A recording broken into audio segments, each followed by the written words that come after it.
üks väga tõsine asi on rakkude, kudede ja elundite hankimise, käitlemise ja siirdamise seaduse eelnõu ja tegelikult selle seaduse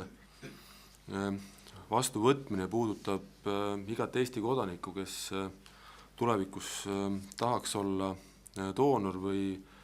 inimesed, kes vajavad tegelikult ainsa elupäästva ravina siirdamist. Ja kuna antud teema käsitluses on alati väga suur hulk kompleksseid küsimusi nii eetikast kuni õigusruumini ja selle menetlusprotsessini ja õigeaegse abini, siis loomulikult on see seadus kohandatud ja viidud kooskõlla ka Euroopa Liidu direktiiviga ja selle ainus eesmärk on seda korraldada kõige paremal ja õiglasemal moel selleks, et inimeste elusid päästa ja teiselt poolt need inimesed, kes on andnud nõusoleku doonoriks olema, siis et nende teadmine ja see on tehtud nende täielikul teadmisel. Et näiteks elundi siirdamise ootelehele peetakse nüüd elundupõhist tsentraalset üle-eestilist ülevaadet, see tähendab, seda tehakse Eestis esmakordselt ja lähtuvalt sellest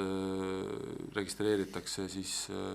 sellele ootelehele meditsiinilist vajadusest lähtuv isik, kes on siis Eestis elav kodanik või Eestis elav välismaalane, kellel on pikaajaline elaniku elamisluba või Euroopa Liidu kodanik, kellel on siis alaline elamisõigus näiteks. Ja elundid võib siirata piirkondlikus haiglas, millel on vastav elundi siirdamise ja käitlemise tegevusluba antud, ehk siis antud kontekstis Tartu Ülikooli Kliinikum või Põhja-Eesti Regionaalhaigla.